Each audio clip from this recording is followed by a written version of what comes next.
Okay, so day 2 of Sun Salutations on the road to the Summer Solstice. Um, Today I incorporated some of the things that I had reviewed since my practice the day before. Um, I had watched a video. I forget the lady's name, but um, I will add her in the comments. And she recommends that when you're doing your cueing for sun salutations, um, you try to be as concise as possible. And like when you're gonna say when you're going to cue something, start with the breath and then the movement. So inhale, arms up, exhale, forward fold. Like working through being fast, like sharp, I'll say. Sharp because for sun salutations, right, like you are supposed to, like I mentioned, like do one movement per breath. So that was really, really helpful. Um, Also gave some hints of like how to introduce it. Um, for instance, like if this is your first time with a class, um, and it's like either like a beginner's flow or like a slow flow kind of thing, like sun salutations necessarily be the best. Wouldn't be the best movement choice because it's supposed to be like a fast paced, energizing, wake you up. You're doing it in, I'd say, reference to the sun. Um, so that was really good, like to remember contextually for sun salutations. But I'm still gonna do me. Um, okay, so that's something that I focused in my own practice. Then that came with like breath work and understanding again like which poses are inhale versus exhales, and then stretching. So making sure I took time today to focus on my wrists as I did my warm-ups, and then I did some contraindications during the warm-ups. um, let's see, yeah, I think those are the contraindications. Yeah. So here's day 2. What a better way to move quickly than when you're fighting against a wall.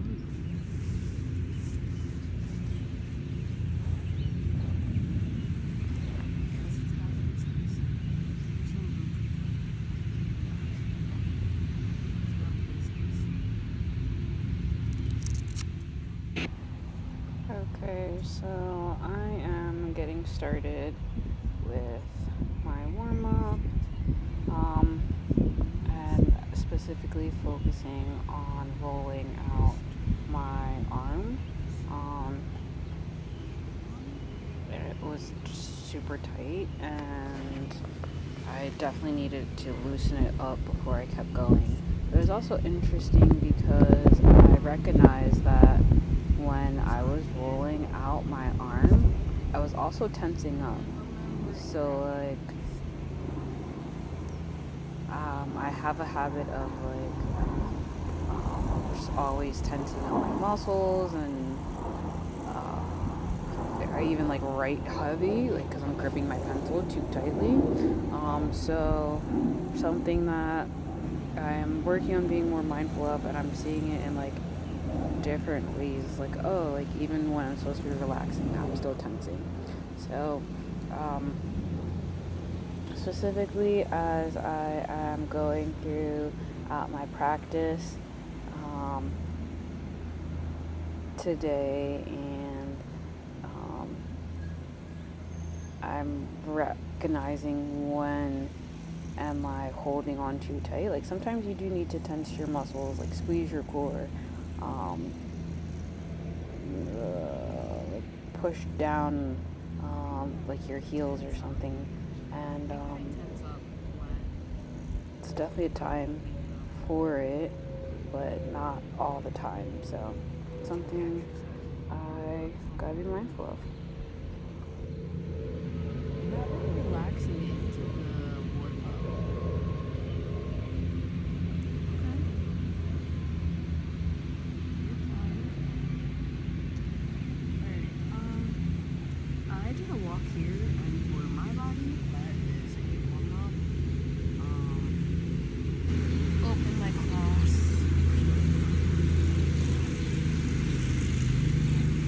Oh, look at the sun.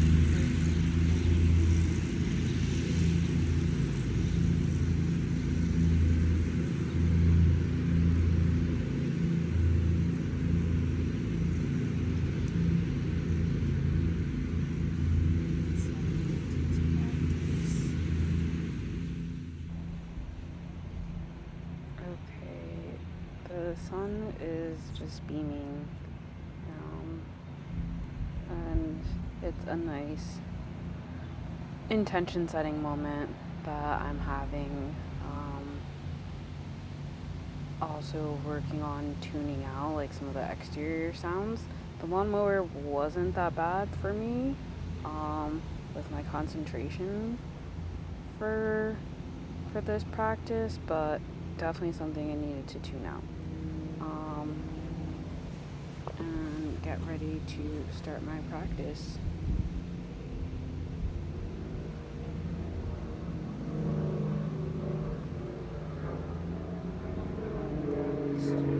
Getting out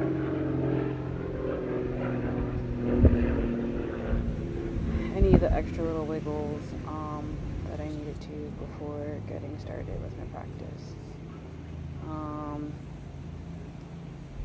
So also setting myself up, knowing that in this flow, the sun's going to start coming up, I'm going to start getting warmer, and I want to be as comfortable as possible. Also, my face is out for a lot of this. I didn't realize the camera was so tight, so mostly my upper body when I'm doing standing poses, and then get back to my lower body.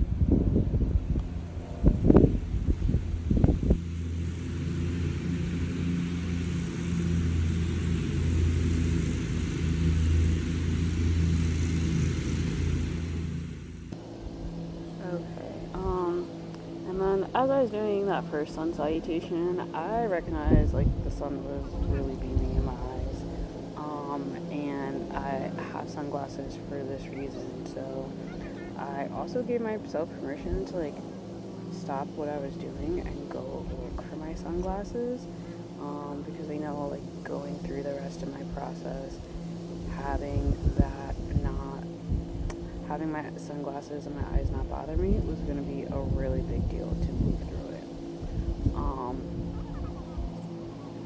And so sunglasses are on, and we're back. We're going to do our sun salutations. Yep.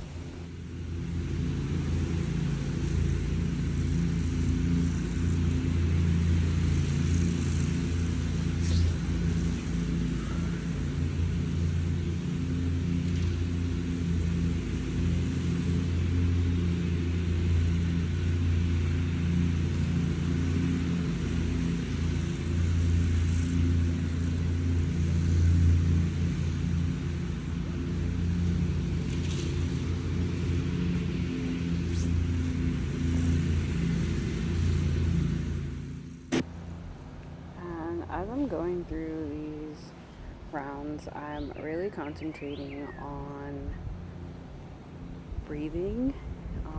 So one breath movement per physical movement.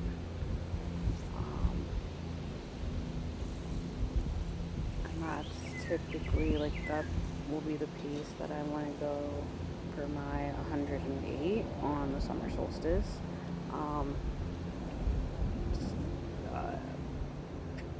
Because that's what Sun Salutations are. But it's definitely to push through the breathing of all those movements repetitively. It's a lot of cardiovascular, respiratory health, and so that'll be something that I'll continue to focus on.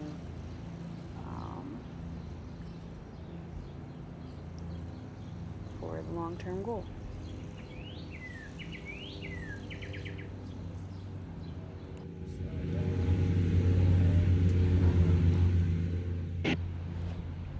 Okay, so I did my 5 Sun Salutations, and I'm pretty proud of myself because I made it to 5. And with the ADHD, sometimes I get lost in the sauce of counting for myself. So especially as a teacher, making sure I'm remaining on count even while doing the practice is just something that I'll need to keep doing and build that muscle. And staying focused, especially while I'm teaching. Okay, so this round I started to think through what it would be teaching it to my class and saying it in the movements in my head. And then I also realized the first time I introduced Sun Salutation in class, maybe every time I do a Sun Salutation, I'm going to go through it a bit more modified.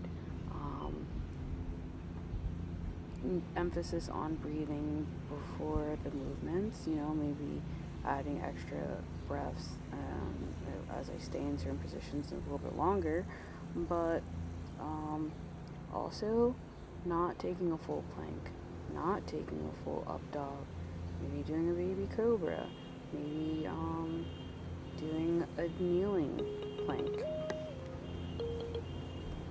Definitely some options of how to teach it and where to get started.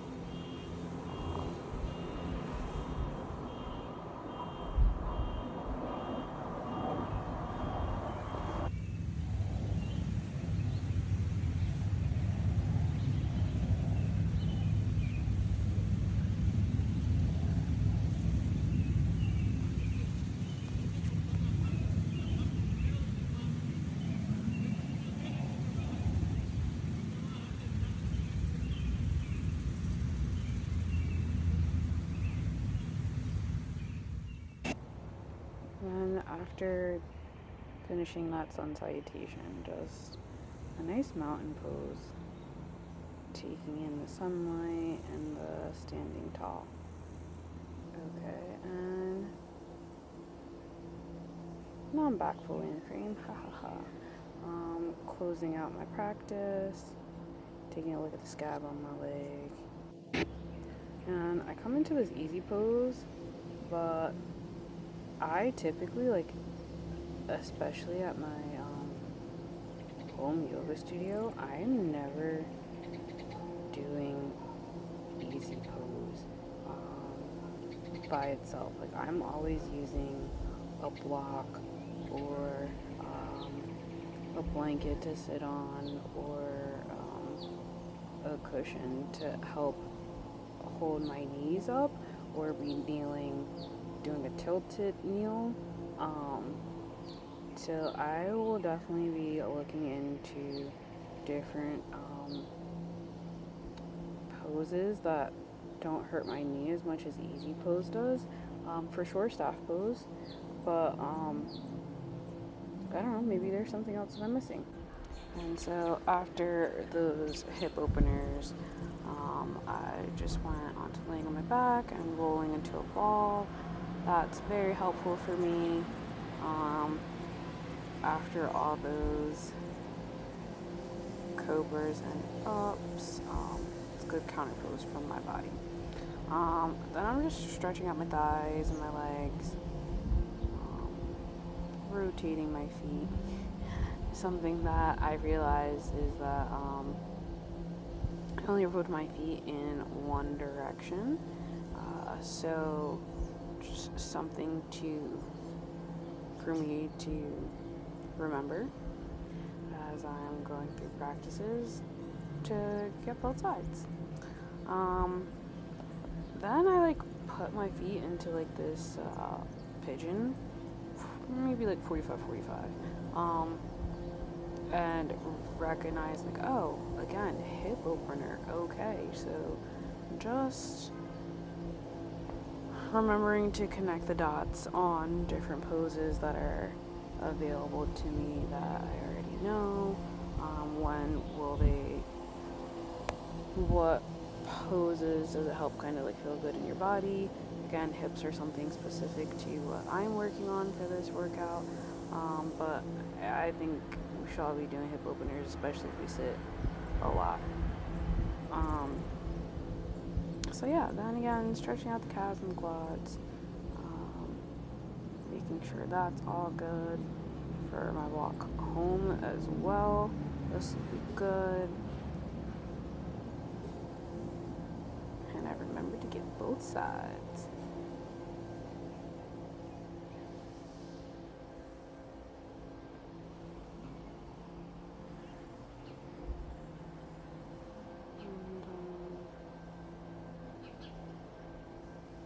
Pressing into it,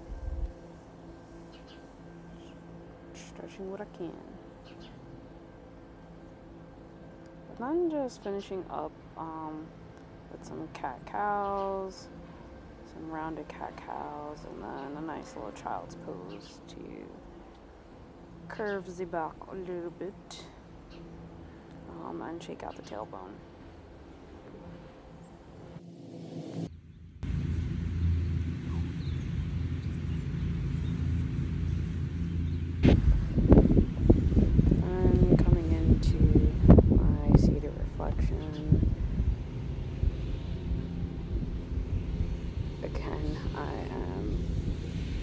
Focus on this being the first pose my body automatically goes to when I'm in seated reflection, and then as I start really settling in, I'm this hurts. So coming into a semi-staff pose, and this is where I'm also just reminding myself that I need to look into other poses. To be supportive when I'm doing my openings or closings specifically, but anytime it calls for easy pose, that is just not the pose for me. So what else is there?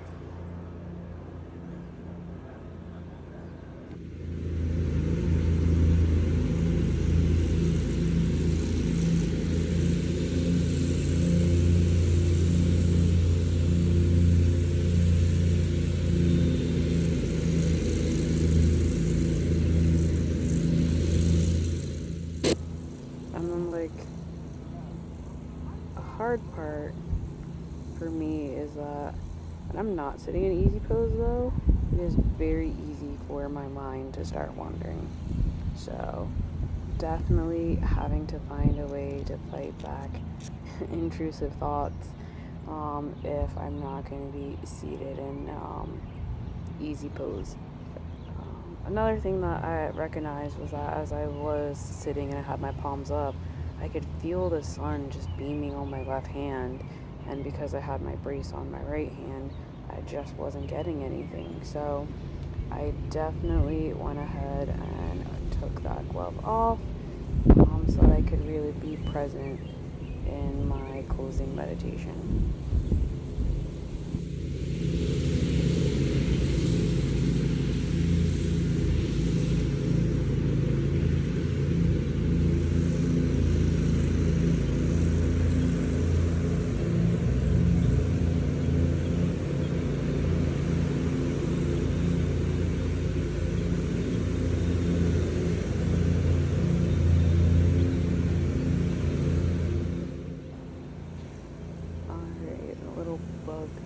lot to me, but that was also the end of my meditation as the lawnmower was starting to get closer as well for like me to be able to tune out. But it was great because again, I knew from the beginning that was going to help me stay focused a little bit more, beating the clock. And I went with it. I was able to stay on count for how many repetitions I've done of a sequence. So big win for the girl here. And then doing the exercise and stretches that I had wanted to make sure I started incorporating into my warm-up. So doing great. I did do a couple of calling out.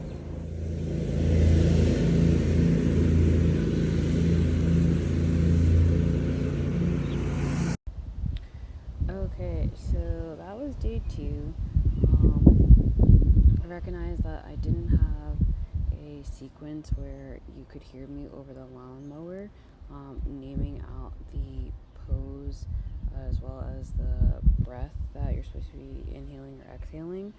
So I will continue to practice that and get that on.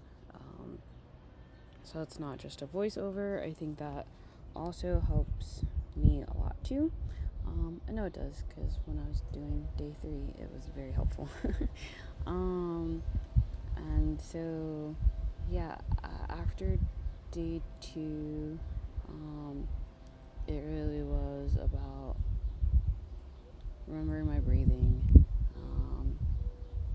remembering what it's going to take to build up for this, and letting go, like having less tension in my body, especially when I'm going to be foam rolling stuff out, because what? But yeah, today we did 5 in a row. Tomorrow, day 3, we'll do 10. And I'm not sure like what the growth increments are going to be. I'm just kind of doing them as they come. But yeah, all in all, path to 108. Alright, see you later. Bye.